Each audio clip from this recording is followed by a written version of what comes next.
welcome to another edition of Turned Out a Punk. I'm your host, Damian Abraham. Once again, I'm bringing you a conversation with someone who grew up listening to punk, may or may not still be involved with punk, but had their life changed by the genre in a major way. And today on the show, a comedic genius, Tim Heidecker from Tom Goes to the Mayor, from Tim and Eric, awesome show, great job, from Office Hours, from On Cinema, from tons of stuff. Tons and tons of stuff. This is a real fun one.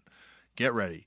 But first, if you would like to get in touch with me, head over to the email address turnedoutapunkpodcast@gmail.com. That is run by my brother and show producer and guest booker extraordinaire, Tristan Abraham, and he will get the message to me. You can also find me on Twitter or Instagram at Left4Damian. If you want to support the show, the best way to support the show is by telling all your friends about it. You can also rate it and subscribe to it on iTunes. And thank you to everyone that does leave a rating for this thing. It's very much appreciated. You can also support the podcast by heading over to turnedoutapunk.com and checking out our merch store over there.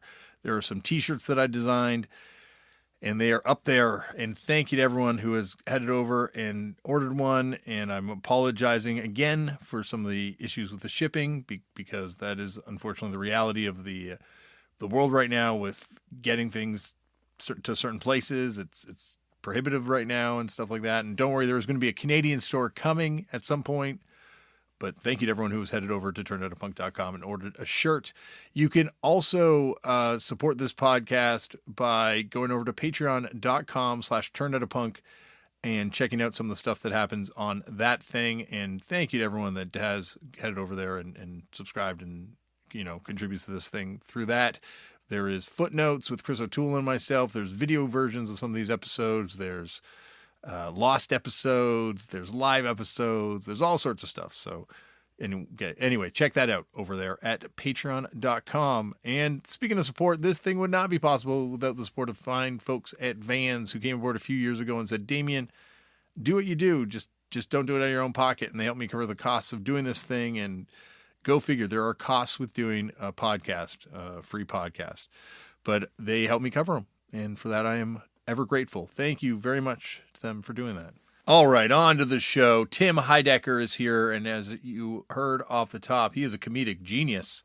If you are unfamiliar with him, if you are, you maybe know him from, Tom Goes to the Mayor or Tim and Eric, and the amazing run that they had on their TV series and all the spin-off stuff they did from that, or On Cinema with Greg Turkington and all the amazing stuff that's kind of come out of that whole universe, or this Office Hours thing he does on YouTube, and the hours of content that has come out of that, including a recent 12-hour live stream, which is incredible on so many levels. Now, in the episode, he actually talks about the fact that he views what they were doing in the early years more as art than necessarily comedy. I don't mean to spoil that, but you really do see that kind of play out on this 12-hour live stream, how the line between comedy and art is blurred, and it just, almost ceases to exist at a certain point, or maybe that's the point. Anyway, I'm not going to ramble on, because you're going to hear me ramble on in a second with Tim. Check out Hyde Network .tv if you want to check out more of the On Cinema universe with Greg Turkington, or check out youtube.com/Tim Heidecker, which is Tim's YouTube channel, for all of the incredible content that he puts out over on that thing as well. Sit back, relax, and enjoy Tim Heidecker on Turned Out a Punk. Tim, thank you so much for coming on the show.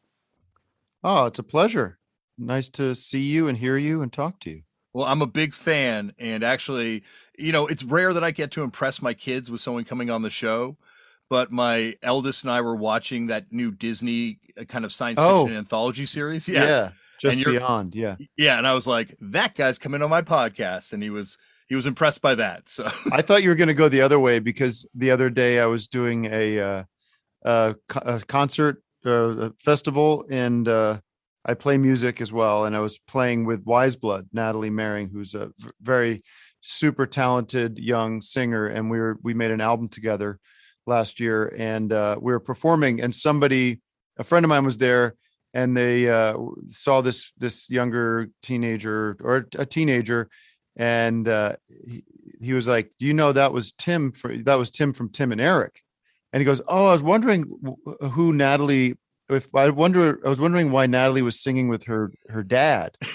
And then you say, "I used to watch Tim and Eric when I was a kid," and I was like, "Oh man, that made me feel old." Yeah, no, I got a job at a cannabis marketing company, and the Stooges came up in conversation, and I had to explain who the Stooges were, and that's when I realized, like, I think I've aged out of anything appropriating cool culture or approximating cool culture at this point. Right. But we got to talk about a lot of different things, but I want to start this off the way they start off, yeah, which is, how'd you get into punk? Do you remember the first time you ever came across the genre? I mean, I would have to think it was something very lame, like, the local rock station playing the Ramones, or playing, what's the version of the Ramones that were out of, not this, I'm blanking. My memory is just filled with things I don't need to know about these days. Yeah, who's the big punk band from England from the 70s? The Sex Pistols? Should I stay or should I go? The Clash. Sorry, Clash. I just needed to hear them tune. Yeah, I mean, to be honest, I wasn't. No one's cool when they're 10, so it was just what I was exposed to. It would have been that. Certainly, the Ramones were kind of ubiquitous and everywhere in a lot of ways. I mean, and also like stuff that just grew out of punk that became pop. Like, I know my dad was a big fan of Billy Idol, which was like not punk, but certainly grew out of punk, probably, right? Oh, absolutely. Like, Generation X.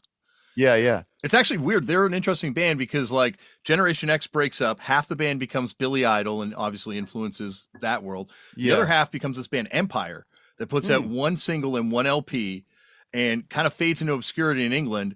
But those singles and LP wind up in DC in the hands of Ian MacKaye, and that's the blueprint for all that Discord Fugazi stuff. Wow. Yeah. That's very strange. That's very cool. It's kind of cool how, like, where it all goes and stuff. But you grew up in Allentown, right? Yeah. And there was a huge, I would say, punk, but also hardcore, straight edge hardcore, and just like hardcore music scene in Allentown, in that part of the country. That I did not like. I'll be honest with you. It was my scene. It was weird. For me, it was weird because it was my scene, but I didn't like it. I was like, I just found the music. I was a big comedy fan, but I was also like a Beatles 60s classic rock guy. Yeah. But my friends, but I was also like drinking beers and trying to smoke weed and doing drugs and stuff, and all those kids were into, people were into a lot of stuff. But there was a couple of kids, especially the kids where you'd get your drugs from, who was like really deeply into the hardcore stuff. Ironically, like, some of it was the straight edge hardcore that he was into, but was also like dealing weed. So I don't know what was going on there. There's a crossover. Yeah. But there was my cousin in particular was really into that scene, and Minor Threat, and a bunch of bands I'll never remember the names of, but they were, ubiquitous in the car driving to go get beer. There were just that. And for me, I feel like I just, it was very loud and I couldn't understand what they were saying, and I just couldn't connect with it, and it kind of exhausted me to hear. It exhausted my brain. So it wasn't for me, that particular. And these were all like the cassettes going through very bad car speakers and stuff. So maybe it deserves a re-listen. But and also by that point in the 90s, it was pretty codified, and like hardcore was a very distinct thing that was separate from the fact that, like, at one point this thing was Minor Threat and the B-52s, like, right. And it by the time it gets distilled down, especially like it gets way worse post Green Day, obviously, but like it becomes this very defined thing. And yeah, like aesthetically you don't have, but like, it's such a broad thing. There's bands that sound just like the Beatles kind of coming into punk rock too, right? Like, yeah, and all that stuff. Sure. And I liked, I mean, it's embarrassing, but we were, that group was like, were early Green Day fans. Like they had that like Kerplunk record, and maybe something before that. Maybe there was a record before that that was 39 like smooth, happy hours, whatever. Yeah. And I was like, that I could get into because I felt like there was a lot of clever melody going on with a lot, with them. There's the pop punk thing. I didn't know what it was, but I could recognize that there was that Beatles sort of, pop melody sensibility happening in a lot of that stuff. Yeah, I think there's also like, especially with the 60s stuff, like such a record collector kind of tradition that kind of comes out of where like, and especially in the 90s, anything that wasn't mainstream, we all were kind of bonded together by the fact that we just didn't want to be into, I guess, what was it, Billy Ray Cyrus at the same time as Nirvana? Yeah, it could have been that, or it could have, Mariah Carey or whatever was whatever was pop music at that time. Celine Dion, anything that wasn't that I was into. So what were some of the first places you were kind of picking up records and stuff? Oh, well, in Allentown, it would have been a couple of places that I don't know if they exist anymore. Tunes. I wasn't a big record collector. My dad had a fairly decent sized collection from his college days and into the 70s and 80s. But I wasn't a record collector. I bought CDs, they were good. They were good enough. So what were some of the first bands you were into other than the Beatles and things like that? Were there any like local bands that you were kind of? God, they're not really. I I don't think we didn't really have any good bands that I would have been into. I mean, I had my bands. I had me and there was my friend. I guess the one band that was around, this band Weston. Yeah, great band. Yeah, absolutely. They were kind of the kings of the cool kids. They felt like they were. I don't know how popular they ever got. They're pretty influential now, like especially really. Like it's weird how big one of the guys went on and had a huge solo career. Well, Dave Weston was he was like obviously it was his band, but if I close my eyes, I picture like Stephen Malkmus. That's who I picture, like from Pavement. If he was that kind of guy. Who's tall, lanky, kind of nerdy, but cool as hell. And I have this memory of going to see them, and I think I might have just been in college, but I was either a freshman in college or a senior in high school around then. And they were playing fairly big kind of halls around the area. And I brought my, I guess I was in college because I was taking like a photography class. So I had my camera, and he saw me, goes, and he was kind of smart. He was kind of like an ass, like a jerk, but in a funny way. And he saw me, goes, "Who are you, Annie Leibovitz?" And I just thought that was I knew who that was. And I was like a cool reference. And it was also a dig at me for having a camera, but And then out of that band, there was another band called Digger. Yep. Well, Digger was one of the Phil Nelson. It's so funny to be talking about him. He was probably my closest friend in high school. Oh, wow. And he died right out of high school, about like half, I guess, 96 or something like that. So it would have been a couple years after high school. I went to Temple University, to the big city, and he stayed and didn't go to college, or was taking college classes, and was really all into Digger because they went in and like really just went for it and I think they toured a little bit. Mm-hmm. And then he overdosed. He was, he lived on the edge. There's a lot of these guys do. He was messing around with the wrong stuff, and it was awful, still awful, because he was just really unbelievably talented and funny, and just a great presence, just a great, really one of the few African American men in that scene at all. I mean, and probably in the country, but especially in Allentown. And so he was adopted, and he had he was always sort of getting in trouble. He's just one of those kids that was always getting in trouble. And yeah, anyways, that band was also this guy, Matt Gregoric, who I think they launched that group a few years ago, maybe. I think they've done a reunion. Yeah, they did definitely tour because they were a band that was huge in my life. They came up and played Wow. Toronto and stayed at my friend's house, and we hung out with them. That's so cool. Yeah, definitely. And I Want My Hat Back is still a jam. I still will put that on a mixtape if I make one. I mean, I went to high school with all those guys. The drummer Mike I was in a band with them in high school. In fact, that was sort of more in the alt rock, 60s sort of my stuff. Like it was kind of my band, or at least I was writing the songs. And then they also just liked punk, and they started Digger after I don't know if I left, or if I guess I went to college or whatever, but they were starting Digger around then. So I've stayed in touch with them for a little while, but we were all very tight in high school.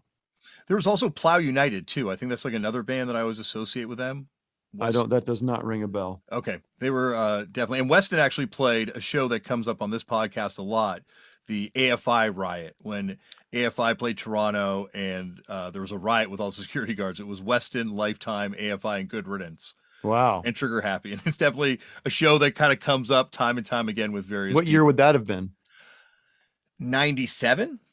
Okay. It was like at that moment where that stuff started really popping off. And like you said, like Weston, put out a bunch of records, some of them obviously becoming hugely influential. And, like it was kind of where you could kind of, I guess, coordinate a fan base like that into like something bigger, like it's interesting how like the way you kind of do comedy now, where you've built your own world where you don't even need networks or anything like that. You've got your own thing, and bands are kind of doing that too. But at that time it was kind of, I mean, it was just going out and playing shows and bringing your records with you, right? Selling them and maybe giving them or selling. I don't know. Would you go to a local record shop with 10 records and give them and sell them to them for wholesale or something? Put them on consignment. Put them on consignment. Most of the time they'd only take them on consignment, and then you're at the mercy of them trying to get paid 6 months later. But we were doing that in high school. We were making our own 4-track demos, making the covers ourselves at Kinko's. We weren't really doing punk, but we were doing that kind of DIY, making our own stuff from soup to nuts. Because mostly we just wanted the feeling of having a record and having a tape. It was never a record for us, but and designing it and putting all sorts of jokes and then making 20 of them and giving them to our friends.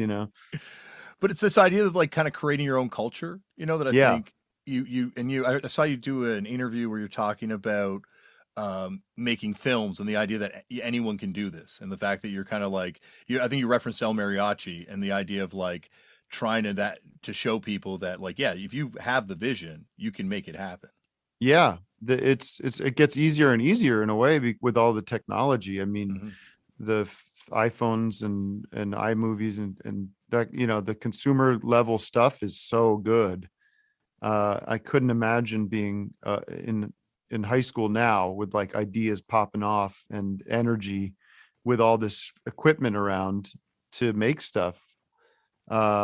We didn't have anything like that. We were in camera editing on a VHS tape thing, it was very rudimentary, but I think we've always had this. I mean, and I should say Eric, I can't really speak for him, but I know that he came from a very deep hardcore punk tradition in Philly, and playing in bands that you probably know way more than I do. But it was getting to meet him and living together during college when he was operating, like making his own merch, making his own stickers, t-shirts, not just for him, but for other bands, like really an entrepreneurial kind of attitude about like finding this little niche culture, this kind of outsider, alternative lifestyle, and marketing it, like finding a way to to like have a bit little side hustle going. And that became sort of how we handled our own stuff when we started making comedy. It was like, let's take it out on our own. Let's go show it at rock. We would show our early movies before bands. Some of them punk bands. We played in front of the Shins. That was kind of the biggest one. I don't know how we got that, but the Shins weren't big at the time, but they had just come out with their first album and it was getting good reviews. And we showed some movies before their set at Maxwell's in Hoboken. Right? Oh, wow. And it was a big deal, but it also was coming from a place, it was a big deal to us. I mean, didn't necessarily lead to anything, but it was like, we're not going to join a comedy troupe. We're not going to go, I don't know, join. We're not going to, like, Brian. I'm sure you know Brian Posehn. Absolutely, yeah. Brian, when Bob Odenkirk first discovered us, which happened because we just, like, in that same punk spirit, just sent him our stuff, found his address, sent him our stuff, and included.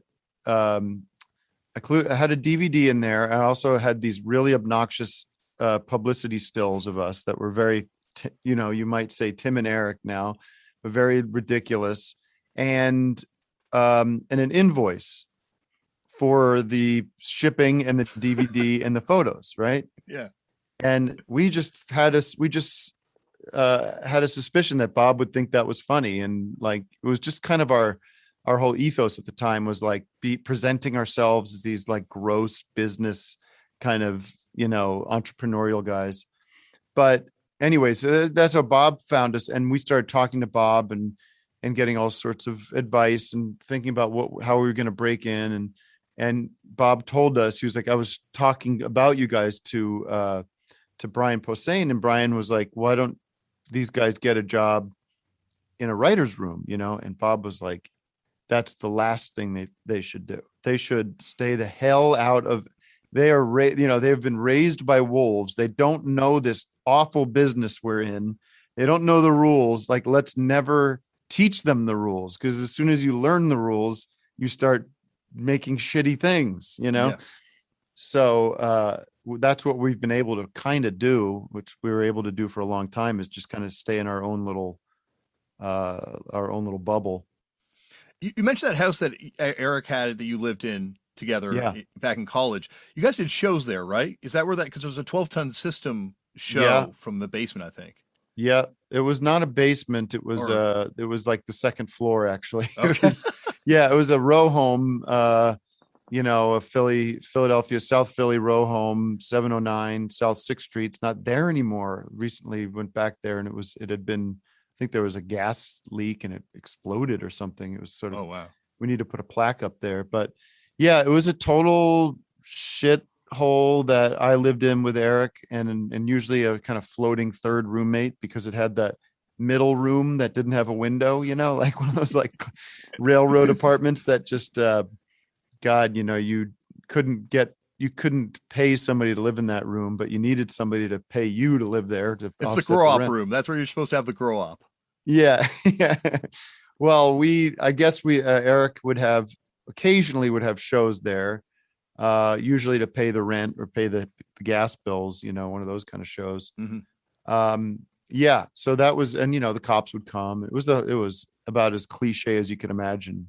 But Eric had these, he was a real gearhead too, and he had these enormous, I don't know what they would be called, just like stacks, like Marshall stack style amps that were just way too much power for a living room in South Philly. You know what I mean? Just that would have been good for the spectrum.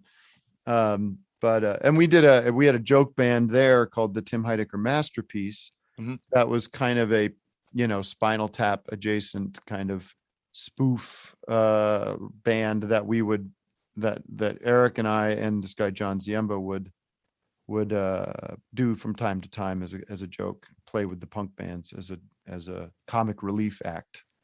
Well, I think the one time I got to play a show with you, you guys did a band for Fuck Yeah Fest in Oh, Puss Whip LA. Bang Gang. Yeah. Yeah, and Fucked Hmm. Up played, I think, just before you guys. Yeah. And it was one of the most insane performances I've ever seen in my life. It was amazing. Yeah.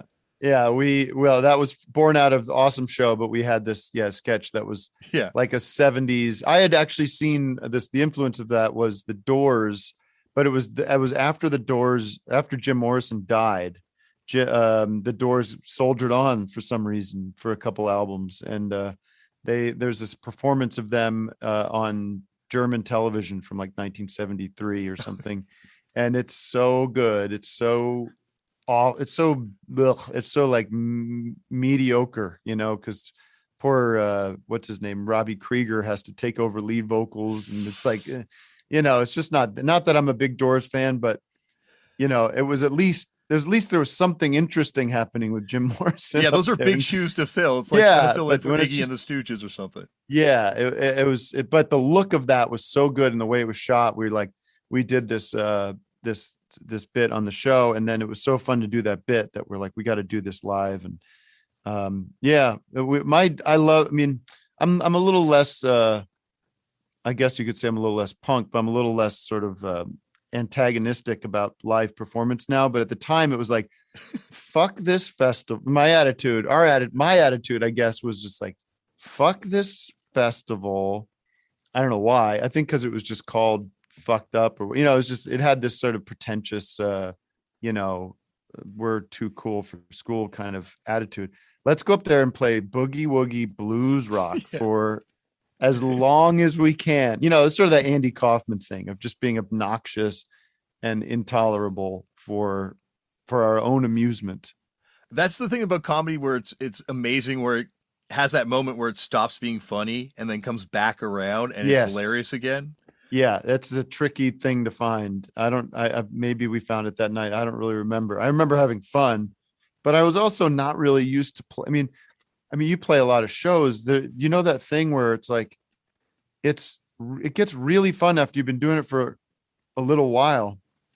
But when you do a festival and you get just sort of dropped in, and you have to get used to playing live, half that time you're like figuring it out and figuring out like, what am I hearing? Where is everybody? Where, like learning where you are.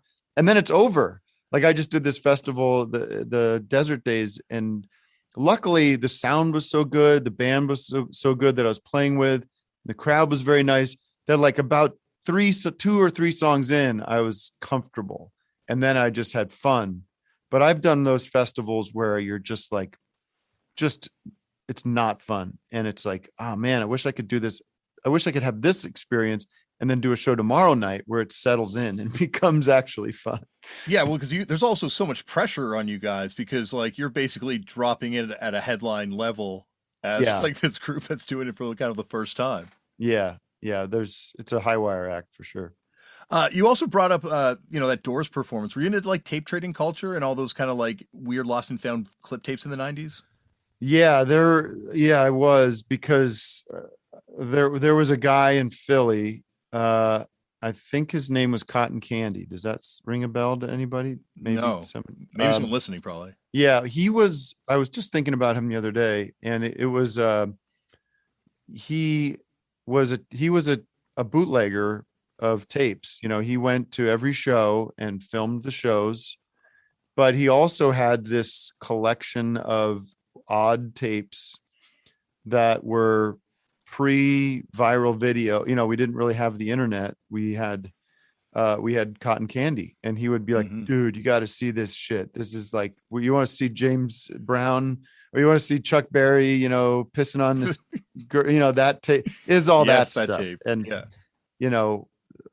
there's so much more. There was this band called Rock Bitch. Do you know about this band Rock Bitch? They were maybe German, or there was European of some. It was this all female, like heavy metal punk style group, but they were very like pretty much naked or full in like S&M kind of like leather, like, and they would have, and I apologize for anybody that this is a trigger warning or whatever, but they would have guys in the front row with dildos on their, like, helmets with dildos on their heads. And they would, the rock bitch women on who, it was, it was very sex positive, female positive. Like, they were in charge of whether or not they were going to like engage with the dildos. But there was like a fairly professionally filmed concert of them that we had access to and watched quite a bit of. Mostly out of just like stunned amusement, not out of any kind of like, sexual enjoyment. It was just like, what the fuck? These ladies are nuts. I can't believe this is happening. But oh no, sorry, go on. Oh, I'm just saying, like, it's amazing how you said pre-viral videos, how these things got around, and how like Apocalypse Poo, or the the Chuck Berry tape, or the one where the woman sends the video to Steve Vai and she's like queefing guitar solos. Oh yeah. You know how these things kind of get spread at that point, like, and it's just like, there's that Mr. Show sketch. You got to see this, and watching that as a kid, being like, oh my God, this is like a universal experience. Like, everyone's kind of having it shown to them this way. Well, the Mr. Show is one of those tapes, actually, and it was on HBO, but it had come and gone, I think, by the time we found it. But this guy, I think Cotton Candy and a few other people were like, you got to see this show, man. This we have it all on tape. We taped them all. And my friend Chris, who was I knew a little bit later when I moved to New York in like 2000, 2001, he had just come from England and had brought back all these tapes of British comedy. And that was a mind blower. That was like Chris Morris, his show Jam, and The Day Today, and some Alan Partridge, and all this British Brass Eye, yeah, and all that stuff. He had just this. He was like, "Whoa, wait do you see all this shit? This and again, pre-YouTube, pre-streaming stuff. It was just, that was the only way you were ever going to see that stuff." Well, it's funny because that stuff, obviously, the stuff you guys do is completely different. But if there's something that's almost like anti-comedy in the same way, where you'll be watching something and it'll be funny, and then all of a sudden it just switches tone. Yeah. And it's almost like that shocking moment that kind of hits with you. Now, I do have to interrupt you and go on the record, because I understand it's a term, but I am here to, whenever I have the opportunity to, I say anti-comedy is not a thing. Okay. It is a thing that I guess gets used occasionally in journalism or whatever, but anybody that's labeled that, I know all these people, and we all go, I don't know what they're talking about, because all we're trying to do is make you laugh. And so that sounds like comedy to me. You know what I mean? So I get what it means. I mean, believe me, I get what it means, but I always think like, well, it's just our kind of it's just the shit that makes us laugh.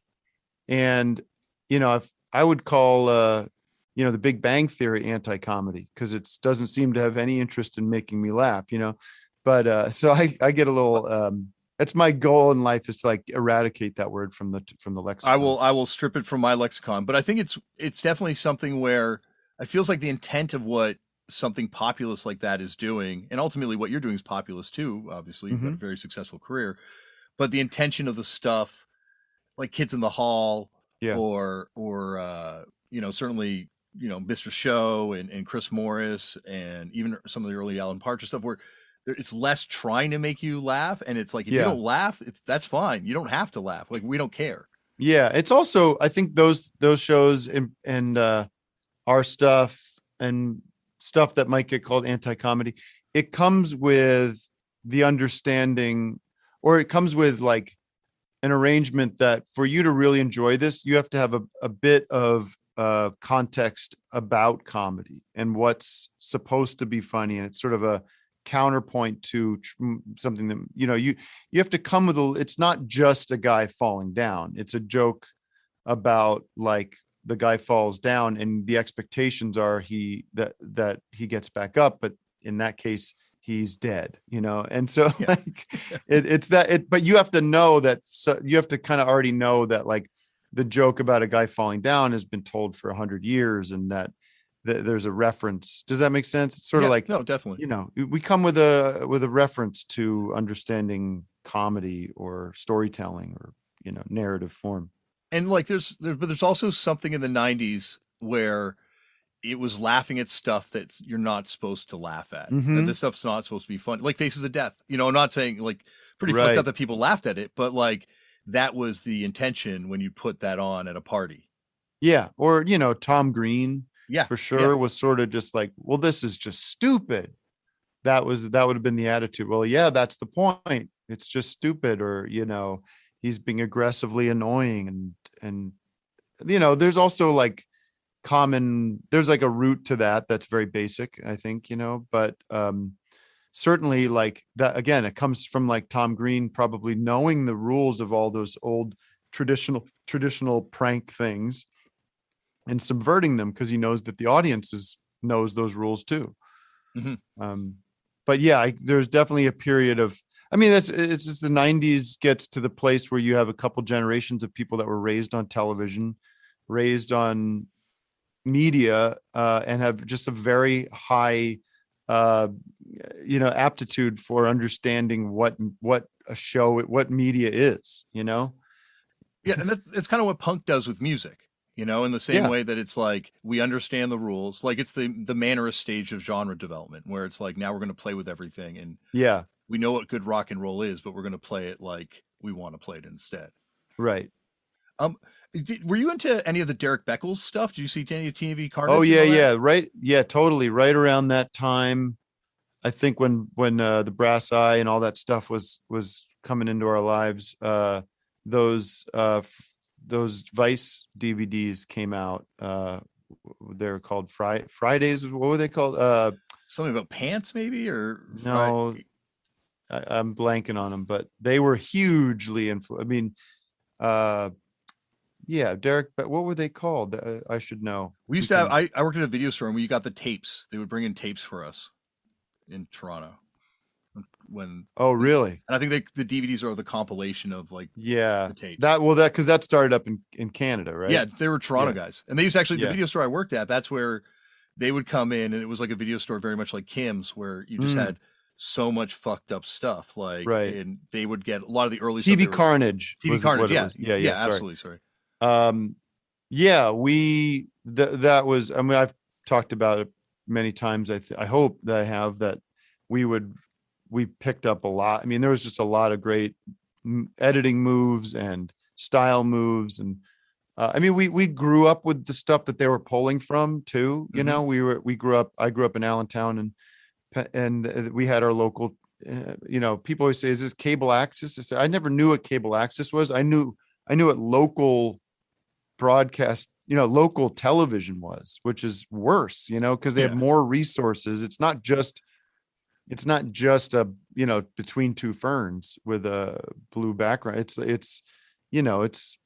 3 camera shoot, and it's furniture commercials, and it's televangelists, and it's polka night. There's a lot. It's a dynamic experience. That local TV. absolutely. No, and it's definitely something that's kind of like people are too self-aware now in a way that actually that's not true. You look on YouTube, people still make that kind of content, but I guess it's like no one's going to sink that much money into that kind of content anymore. Right. Like that was, Yeah. I guess, the moment where they still had budget to produce sets and have makeup people to look too made up. Yeah. Yeah. Exactly.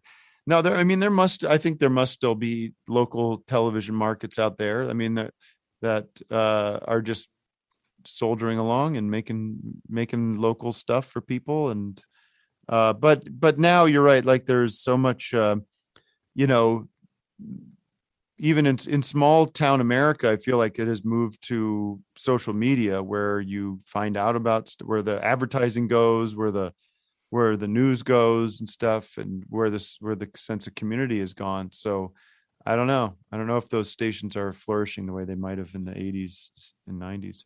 It's interesting to kind of look at the shift that's happened where it's not just the death of physical media and records and stuff like that. Like obviously records still sell, but I mean like en masse.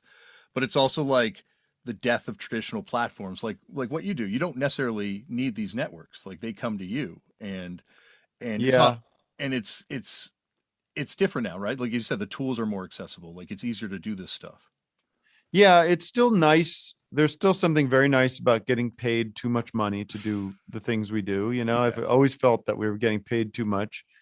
But and then there is a part of my life where I do get paid too much to do other people's stuff. If it's acting in somebody's thing or directing a commercial or something, there's still at a place for me, at least, where it's like with any small business, it's hard to, you know, to bring in to have the revenues meet the costs, you know, as they say. Like it's still always like, you know, you're on a razor's edge trying to make the independent stuff work.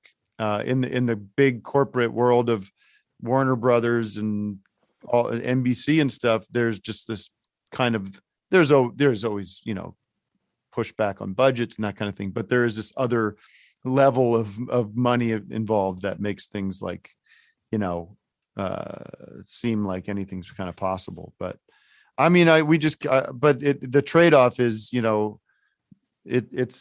we get with, you know, the high network, which is where On Cinema lives now. We just do whatever we want, you know, and we've always done whatever we want. Like, but you have to you can't expect to make a bunch of money doing whatever you want. You know? Yeah. I guess going back, I had a friend and she went down and hung out in Philly back in the 90s and hung out with the Ink and Dagger guys and maybe stayed at your house for a while too. And was like, those guys are the craziest fucking dudes I've ever met in my life. They showed me this crazy prank tape that they had made where they shat in their pants beside someone at a library. Would this have been something you guys would have made back then? No, I wouldn't. Well, I wasn't really in the I wasn't really in the Ink and Dagger scene at all. Yeah. Thankfully. Yeah. That seemed that was definitely that sounds like those guys. I mean, Eric I think he was in that band for a little chunk of time. I don't think he was like he was like a sub bass player, like a substitute bass player. Yeah, I stayed clear of those. I was a little bit of a, I don't know, you know, I was not into that scene, I guess. Was there was someone else from 1210 System in it too? Or maybe I'm mistaken on that. No, I don't, that I don't know. I don't, maybe it's that Saphira band that someone from some of those guys did. I think anyway, it's a discussion. How did 1210 System come together? Well, I think it's out of, it's a good question. I was living with Eric and he had a couple of different bands going on. I think a band called I Am Heaven was a band, and a couple other bands that were, you know, in that emo scene, and Element of Need, I think. That sounds right. He had a label too, I think, right? Yuletide, maybe? I don't know. Okay. I don't remember. But it was, yeah, they were Eric and this guy John Ziemba and this other guy Brandon, I think, were kind of moving, I guess, advancing out of sort of the emo. I don't know about that, but they were exploring other kinds of music, and, you know, Stereo Lab would be one band, and sort of goth keyboard synth kind of focused band, not just guitar based. So they got really into I think they bought a couple of Moogs, or sort of Moog style analog synths, and started getting really cool sounds out of them, you know, like really interesting, kind of noisy, but also sort of song based, you know, music. And so they, I think that's kind of it. I think they played for a while. I was in it for like a minute. I was asked to go on tour to play keyboards because I could play music, and it was more of a fun winter break from college, little adventure, go on tour with the band kind of thing. I have a terrible memory of that tour, though. I was you know, I was playing one of the modular analog synths in the band. That was my job, and I think maybe a little tambourine or something, when there wasn't like a little backing, but it wasn't my band, you know. I was just there to hang. But we were playing somewhere, I think in North Carolina. I think we're playing in Chapel Hill, and it was New Year's Eve. It was a New Year's Eve show, house party, and we were setting up to play in the living room, and I put the keyboard on the keyboard stand, and it just dropped like a pancake, just like slam. I did not, it was that thing with a keyboard stand where I didn't have it notched in the right way, so it was just a free fall, and that keyboard did not turn back on when we plugged it in, and it was like the world had ended, because these were like, no one had any money, and these were not cheap machines. These were vintage machines. Luckily, the good news is it did get fixed. They went to a place that could fix it. But that night I just felt like just awful. And it happened today, actually. I went to go see somebody. We were shooting this thing, and I was there to sort of check in with them and see how it was going. This thing that we're producing. And it was a little bit of a low budget kind of thing. So it was just a couple of those DSLR cameras that was, and it was just not a very well run set. It was just kind of bare bones, no monitors and that kind of thing. I shouldn't say it was not well run, and I wanted to see what the shot was. So I walked over to where the cameras were, and it was real dark. And I looked at it, I said, okay, cool. And as I walked off, my foot tripped and on a wire, which was the AC power of the plug into the camera. Yeah. And it just ripped off did that thing where it just tore off, leaving the pins from the adapter in the camera, broke. And I didn't feel bad, because I felt sort of like, you guys should have done a better job of cleaning up the cables, I should be able to walk around in this, but and they figured it out, but they had to, they were just like, fuck, because we have to change this battery every 2 minutes, and it was just a mess. So I step in it every once in a while. Gear, it'll always screw you over. Yeah. Can't prepare for that and stuff. You have to be ready to just do some shit without gear. That's for sure. What kind of bands were you guys playing with? Because I think maybe 4 years later, your sound would have fit in with all that stuff that was kind of popping off in the early 2000s, but you're a little ahead of the trend in 96. That's probably true. I don't remember any of the other bands offhand. I don't know what would have been around, but that Eric and then a few of those guys then did sort of another group after that called Sola, maybe. Mm-hmm. It was like, I can't remember. It was a very sort of jazz driven kind of thing, like a Tortoise or something, Yeah. But cool as hell. And I remember just thinking about this the other day, that I thought that was probably the best thing to come out of the Philly scene, in my opinion, because it was just, it felt grown up. It felt like this could go play, this is very cool, very jammy, which isn't always my favorite thing. They very groove oriented instrumental. And I was like, this has legs, this could go far. And it was right as Eric and I were kind of making our first push to do comedy. And I was in the back of my head, I was thinking, I wonder if he just might want to take this other route, which is this band. Yeah. But they fizzled, or Eric decided to, whatever he decided, what led to where we are now. But that it meant him leaving Philly basically and breaking up that band, I think. It's amazing how many people in comedy kind of hit that point where they're involved in normally punk bands. I've found, probably because I do a punk podcast, but where they decide comedy is where they're going to go. And the bands are whatever happens to them afterwards. Well, I think my theory on that is a lot of people that want to do something creative when they're kids, they want to, they see the Tonight Show, and they want to be in comedy, or they want to do cartoon voices, or they do something in the school play and they find that they like the sound of applause, or they can't shut their mouths up because they've got ADD and they're just hyper, which is probably my case when I was a kid. The first thing you can really do is a band. Like the first thing that gets anything going is like you could get, there's always going to be some people in the neighborhood that has a basement that also has that same feeling of like, I can't make a movie right now. I can't go out and do stand up right now because I'm 13 years old and I don't really have anything to say.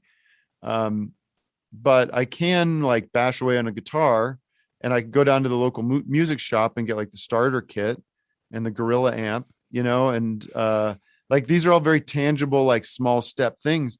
And I think a lot of comedians, a lot of actors probably went through that period where they, had a basement band or a garage band, and then got to a point where they chose to do something else when they're, in the whether it's going to film school or acting school or starting to think outside of just music. But I think then you also find that there are musicians who want to be in comedy, or they want to be in movies, or some of our biggest fans were always guys that were in bands, were in punk bands. And, the Built to Spill guys, for example, were like major early fans of ours. And I used to love those guys in high school, and I just couldn't believe it. I was like, dude, Perfect from Now On is one of my favorite records, and you guys are liking what I do. That was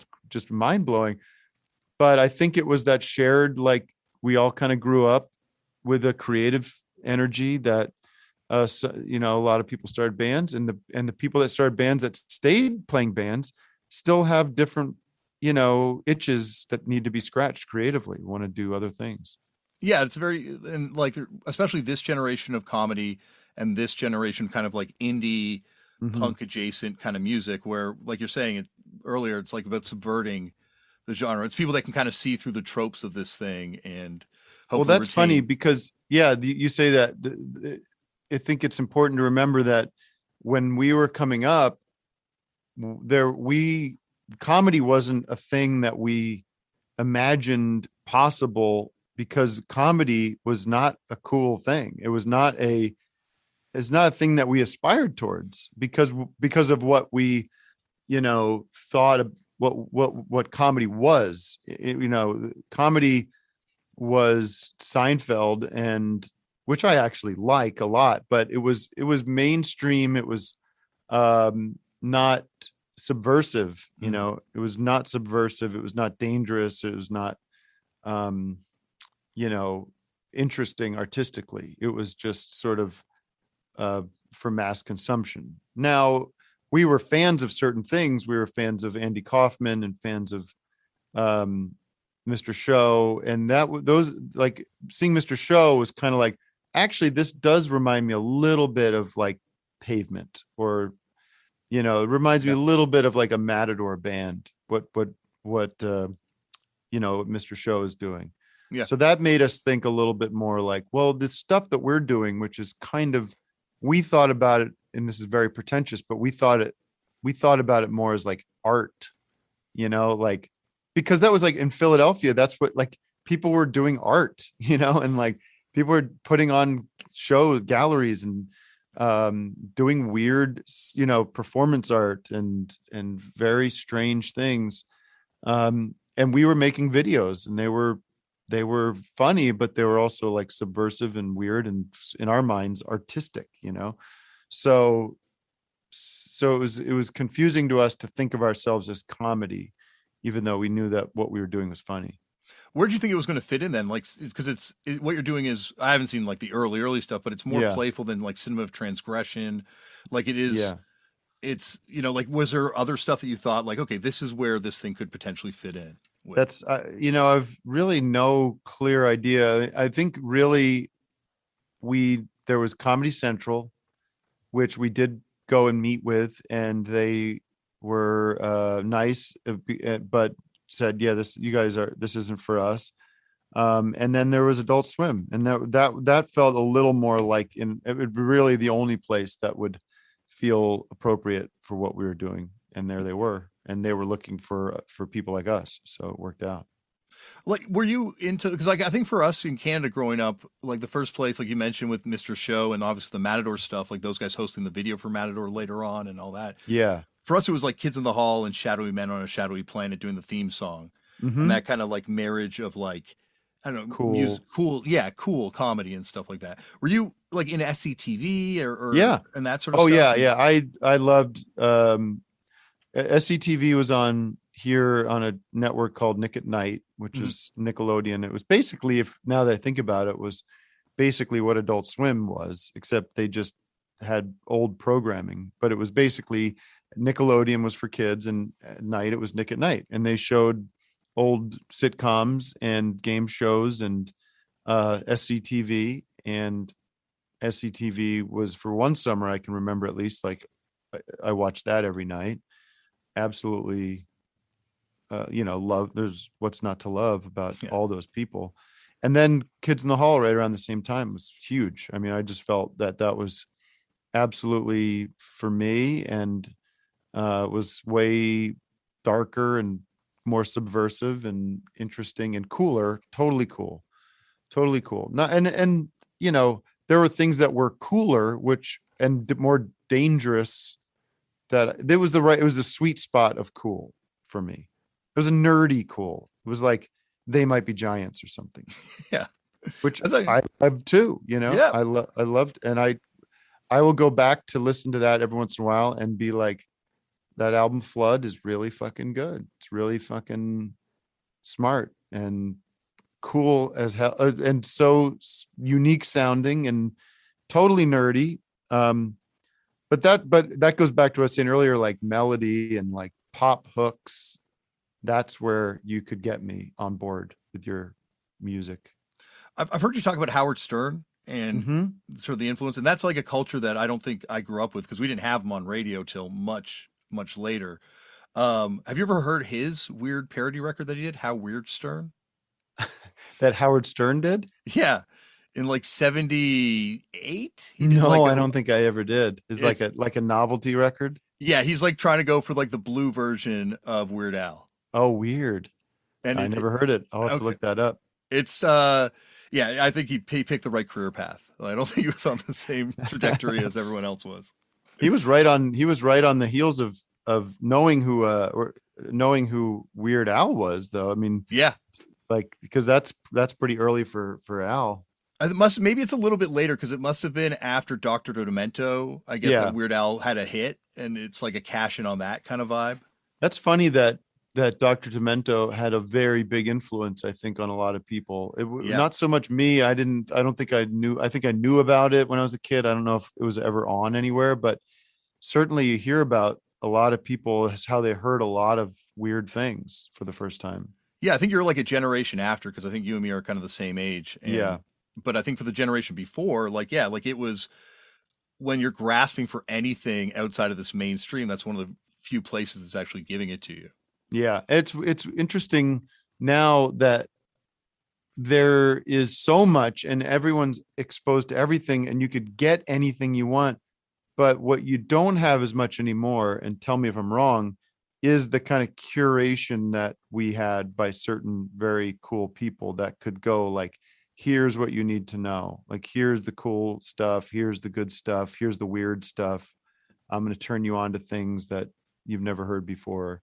I mean, college radio was like that. I had a college radio station, WFMU, WFMU, but I can't remember. It was Muhlenberg's station here in Allentown. But it's hard. I don't know where to find like the good shit Yeah. now. But Well, it's changed, right? Like, it's and I all think dispersed, right?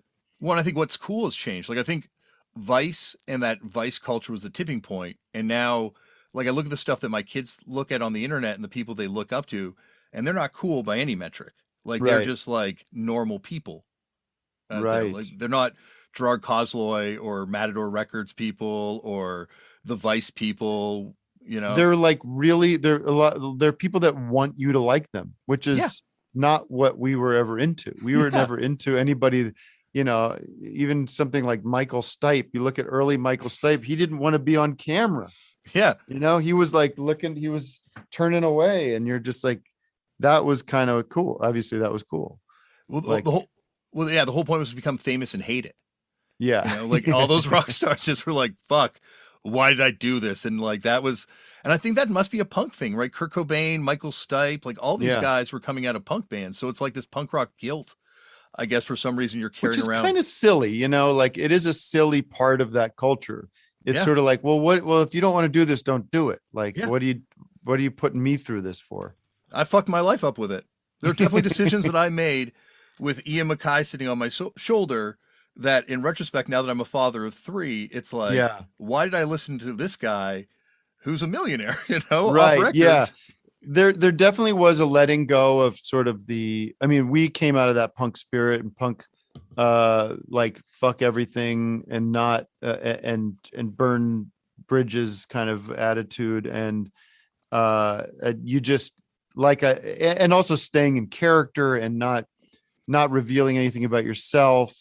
And that was like the first 10 years of our career. And then, you know, you, first of all, life happens, you got to make money, you got to do things you don't want to do. I mean, that goes for everybody. That's not just arts, that's life. You know, Mhm. it's like, I gotta, unless you're David Bowie, and I'm sure David Bowie did shit he didn't want to do, but you know, there's just an obligation to, all right, well, I've chosen to work in this business, and I'm going to want to sustain myself and have a comfortable life and raise a family and do all these things. I'm gonna have to do shit that doesn't live up to my punk credo from when I was 18. And the other thing is like, uh, you know, you don't have to, if I always say, like, if Andy Kaufman hadn't have died, he would have dropped his shtick. Yeah. You know what I mean? It would have been like, hey, Andy Kaufman's doing a new show where he's just himself, and it's pretty cool because he's actually an interesting guy. You know what I mean? Like, I don't know. It just feels like that's such a youthful thing to do. And I guess there are probably people that have maintained that for years and years, but I eventually just said, like, well, I'll do comedy and I'll still do the things that I like to do, but I'm not going to be precious about who I am for example, right now, you know, like my life isn't going to be a art project. Yeah. Well, like eventually Kiss took off the makeup, you know, like you Yeah. have to at some point. But I don't know, like it's funny because the only thing where you can kind of just constantly be the character for the rest of your life is wrestling. And you look at pro Uh-huh. wrestlers, and there's some of them Yeah. that, you know, and Andy Kaufman obviously being a huge fan, Right. I wonder if he just would have gone so far in and just never been able to drop it. Like you're Yeah, saying, he maybe. probably would have, but I don't know. It's interesting. I think you would have taken an acting gig and it would have been like, yeah, it would have, who knows? Because it also like it creates so many borders for what you can do creatively Mm. if you've boxed yourself into a character. So Well, like Neil Hamburger was a great yeah, example. I remember being on a cruise. We did a cruise with him, and he was Greg, and yeah, I couldn't go up and talk to him. I'm like, I don't know if I'm supposed to talk to him. I want to talk to him yeah, about Faxhead. I want to talk to him about all this yeah, yeah, stuff, yeah. but I couldn't because I didn't know if that wall is able to be breached, you know, and it's, Well, one of the greatest achievements for me. Well, first of all, you know, I get to work with Greg on cinema, and that was always that was a big deal when he said, like, well, I'll just be Greg Turkington on this show, but it's obviously not Greg Turkington either. You yeah, know, and I'm not Tim Heidecker, but I'm Tim Heidecker on that show. That's that was a big mistake, maybe, because if we just would have been two characters, you know, just change our names, it would have been way less confusing. But he was like, okay, that's the one time I'm just going to be myself, and or not be myself, but use my name. And then last year on office hours, we started doing sort of game nights at, you know, like a live streaming podcast thing. And we got pretty good at it, and it's really fun. We have a couple of drinks and we have a lot of Zoomers call in and stuff. And I asked Greg and Simone, his wife, would you do the show and come with a game? Cause he had this idea for a game, because he collects records, you know, he collects like novelty records and one-off pressing kind of things. And so he's got this incredible, hilarious collection of these insane records.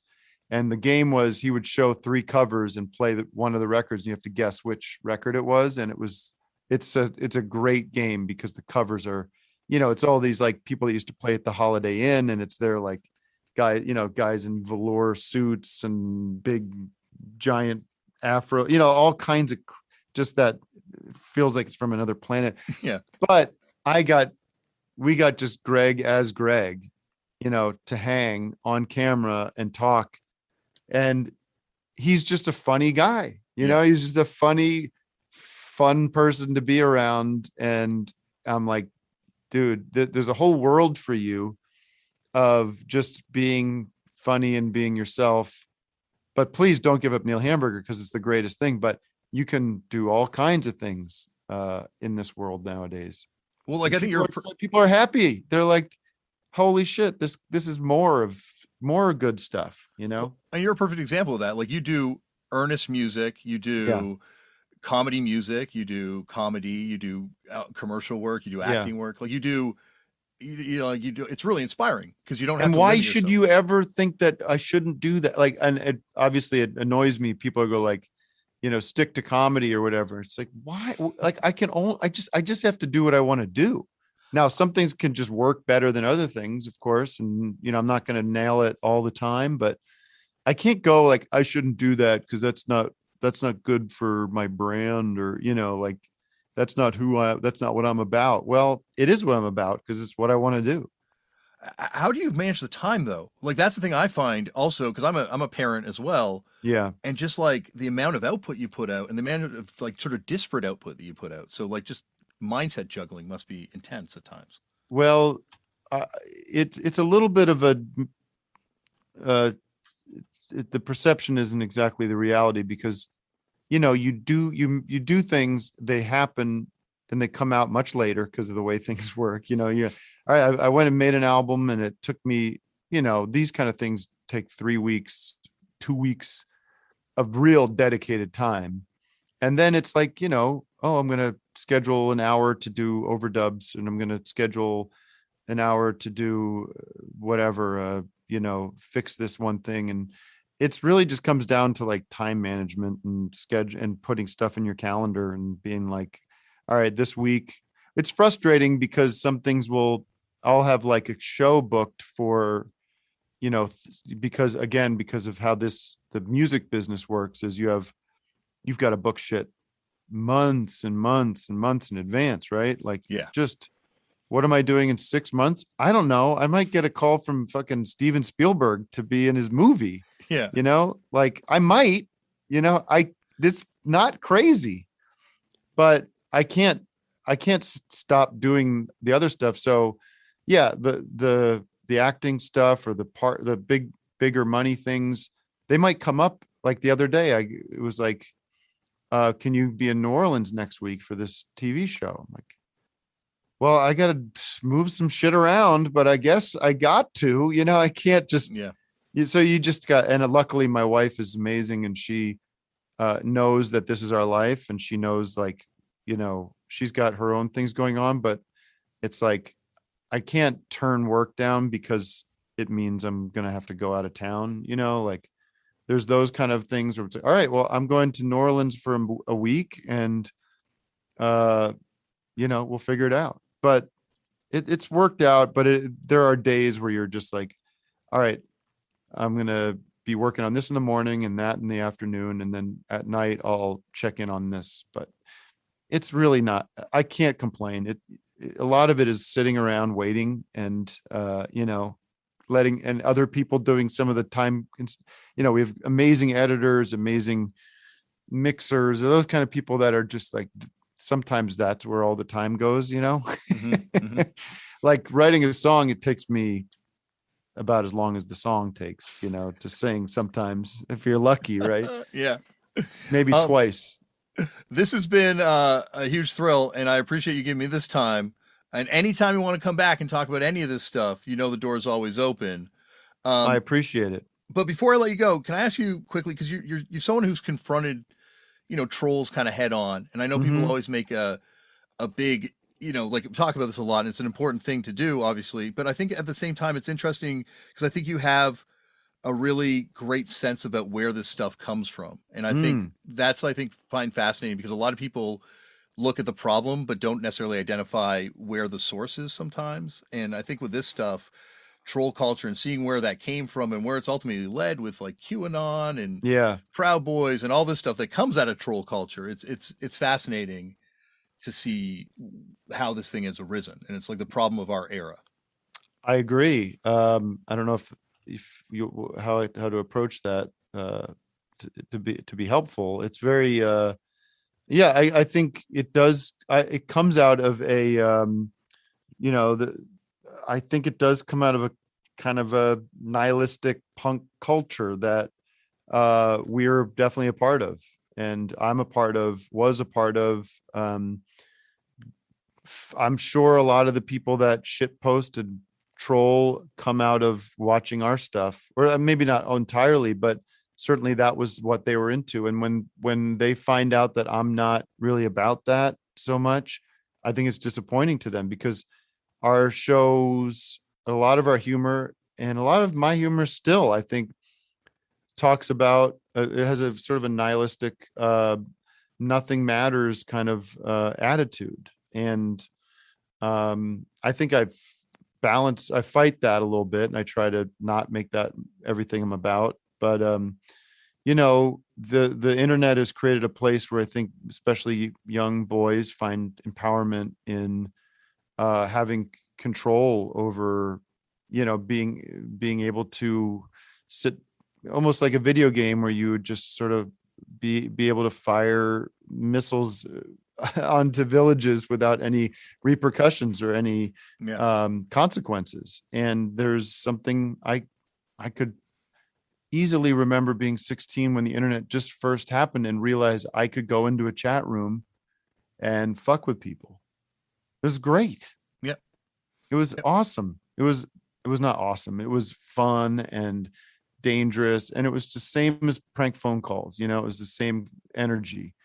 And I think that's largely what it is that is going on when people are, but it's become an ideology, and it's gotten wrapped up in, I think the scary thing is that it's gotten wrapped up in politics. It's being used as a tool to, disenfranchise and hurt people, So I don't really know how to, I think I think taking certain people off those platforms has been helpful. I think it's and making people feel like that there is accountability. And I'm not a censorship guy, but these companies is a nightmare scenario with a lot of them, but they do have to regulate what goes on these sites. I think that's fair game for them to do. So it's like there's a line in this movie that came out about the Q, that Into the Storm, the documentary Amazing. that came out. Amazing. Amazing. Yeah. And a great line from that was the guy that started 4chan, the guy that's in the wheelchair. Can't remember his name. Jeremiah, is it? Jeremy or something. Yeah. He said, I realized that there is no difference between what's on the internet and what's in real life. That is life. Like, life is on the internet. Like, so you have to treat people like, you're talking to them in person as much as you can. That's what you should strive towards.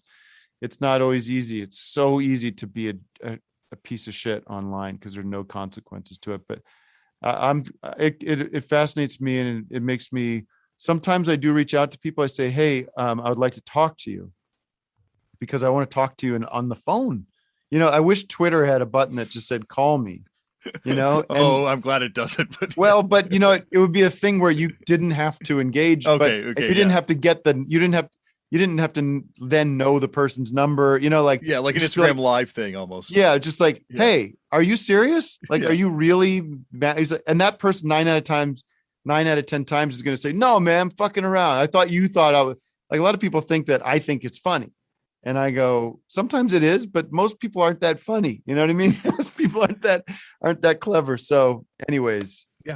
And I hope my hope is that, like, a lot of the people grow out of it, get bored, get jobs, and just get too busy to be online like that and get consumed by it. But a new generation comes to take their place, I guess. I do think there's this little quickly, there's this like theory I have that millennial generation, I always think this doesn't really get talked about as much. And maybe it came up a little bit this year because it was the 20th anniversary.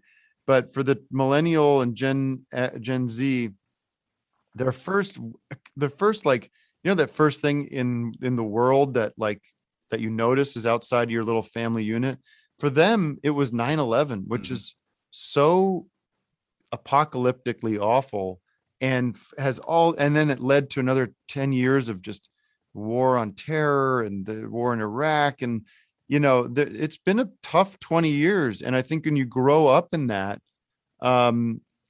you have a pretty nihilistic and pretty depressed perception and it's hard to really care. It's hard to really get behind anything. And I think that's like, a little bit of that's the original sin of the past 20 years for a lot of people growing up. So yeah, there's like such a cynicism, you're cynicism. Right. Yeah.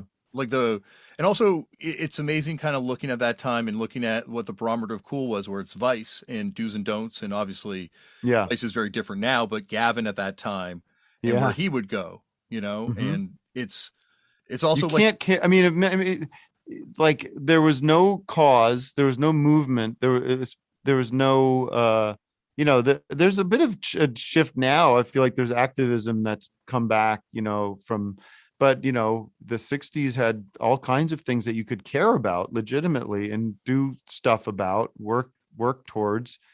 And I think in the 90s it sort of started, but it really got cemented in.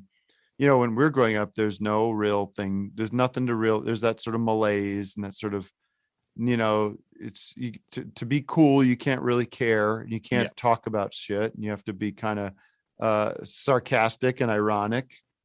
And mean. It was mean. It was the height of mean, where being mean was funny, being mean was cool. Like in music, being mean was the best thing. Like you look at the bands that are popular now, like you're saying, it's a lot more. It's people that want to entertain you, people that want to be positive about their situation.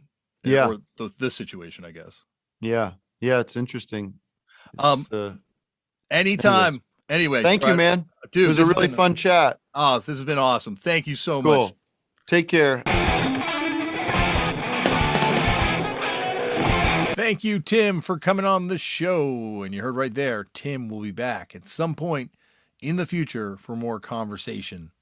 And check out On Cinema, check out Office Hours. The guy is hilarious. I'm saying check this stuff out to enrich your life. It's not a chore. It's not a chore. Speaking of things that aren't a chore, coming up in a few short days on this podcast, a guy who I've been wanting to have on this thing for a long time. A lot of you probably know him from the band Section 8. They, of course, had an infamous live video. That was one of the first sort of big outdoor shows post-pandemic thaw for a second. Incredible band. But for a lot of us also know him back in the day from the band Spit and Teeth. Mexi Mike will be on the show, a.k.a. Vegan Mike, for the people that remember him back from his Spitting Teeth 7-inch days as well. Check out the new Section 8 record, a fantastic record. Check out those old Spitting Teeth 7-inches, great records. I threw them on the other day ahead of that interview and still hold up for me. But that is it for this week. Remember, as always, Black Lives Matter. The lives of Indigenous people matter. We need to protect trans kids. We need to help trans people protect themselves. We need to stop hate and violence towards Asian people and people of different faiths, and just put a stop to all that, because we're talking about stuff that isn't political. This stuff isn't political. This is just basic human rights stuff. Go there and make your own culture, because anyone can do this shit.